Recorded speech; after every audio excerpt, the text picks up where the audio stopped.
Hello, నేను miss రావు. రజతోత్సవానికి ready అవుతుంది BRS party.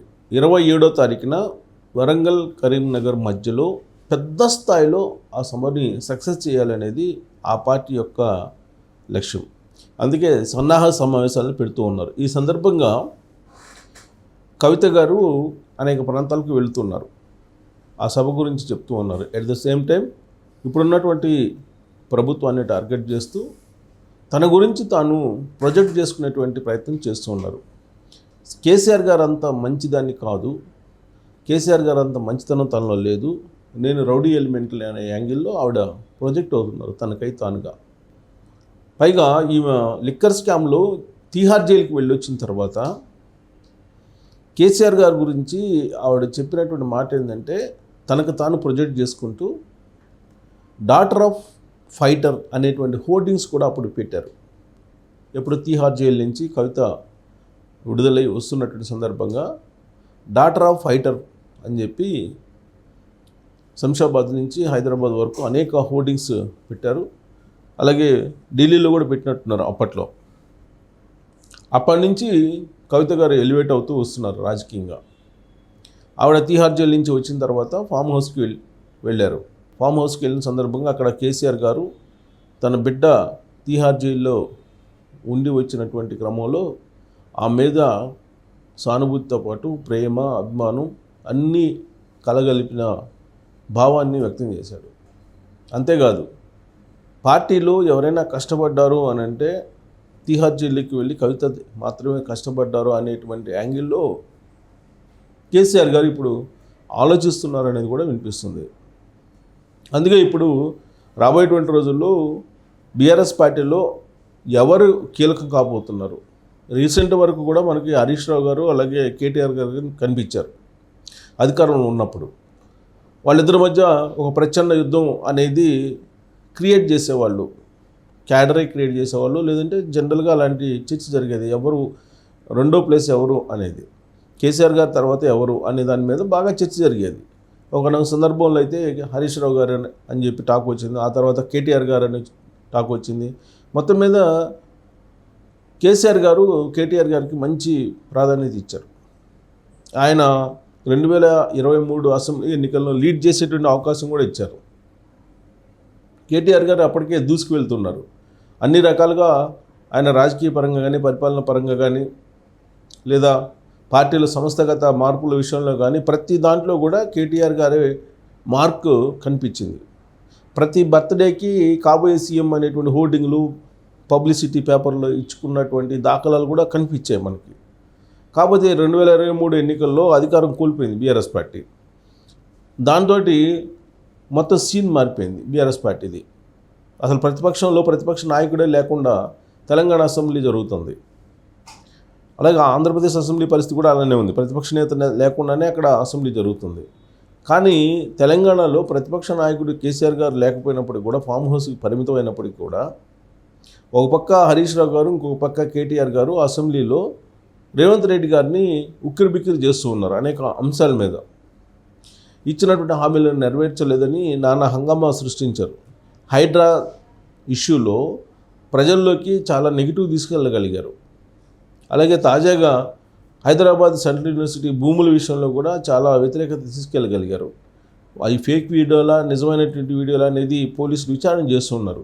కాకపోతే ఆ వీడియోలన్నీ స్ప్రెడ్ అయిపోయినాయి, సోషల్ మీడియాలోకి వెళ్ళిపోయినాయి, ప్రజల్లోకి వెళ్ళిపోయినాయి, తెలంగాణ సమాజంలోకి దూసుకు వెళ్ళాయి ఆ వీడియోస్.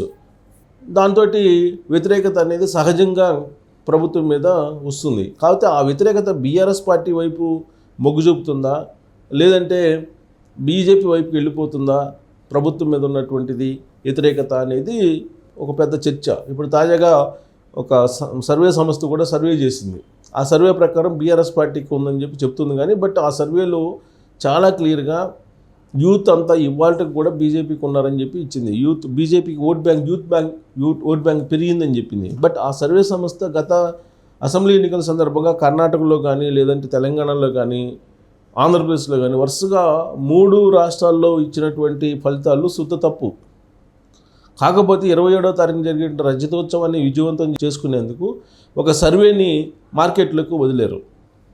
ఆ సర్వే ప్రకారం ఏంటంటే మళ్ళీ బీఆర్ఎస్ పార్టీ రాబోతుంది అనేటువంటి ఒక క్రియేషన్ తీసుకురాగలిగారు. సో బీఆర్ఎస్ పార్టీ ప్రత్యేకించి కల్లగొండ ఫ్యామిలీ ప్రచారంలో చాలా వ్యూహాత్మకంగా వెళ్తూ ఉంటుంది.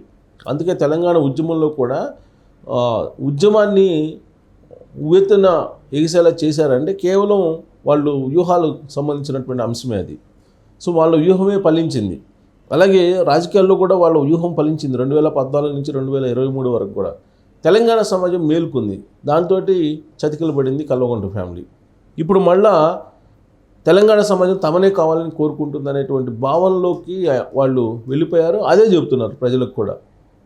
అందుకే ఇప్పుడు రజతోత్సవం సందర్భంగా ఒక శంఖారావాన్ని పూరించాలి, రాబోయేటువంటి రోజుల్లో బీఆర్ఎస్ పార్టీ అధికారంలోకి రావడానికి కార్యాచరణ ప్రకటించాలి అనేటువంటి ఆలోచన చేస్తున్నారు. ఈ క్రమంలో ఫామ్ హౌస్లో ఉన్నటువంటి కేసీఆర్ గారు బీఆర్ఎస్ పార్టీకి సంబంధించినటువంటి కీలక పగ్గాలు కవితకి అప్పచెప్పాలి, కవిత గారికి అప్పచెప్తే కనుక తెలంగాణ సమాజం యాక్సెప్ట్ చేస్తుంది, జైల్లోకి వెళ్ళి వచ్చినటువంటి వాళ్ళు ముఖ్యమంత్రులు అయ్యారు కాబట్టి కవితకి సానుభూతి ఉంటుంది తెలంగాణ సమాజంలో అనేటువంటి అభిప్రాయంతో ఆయన ఉన్నారని తెలుస్తోంది.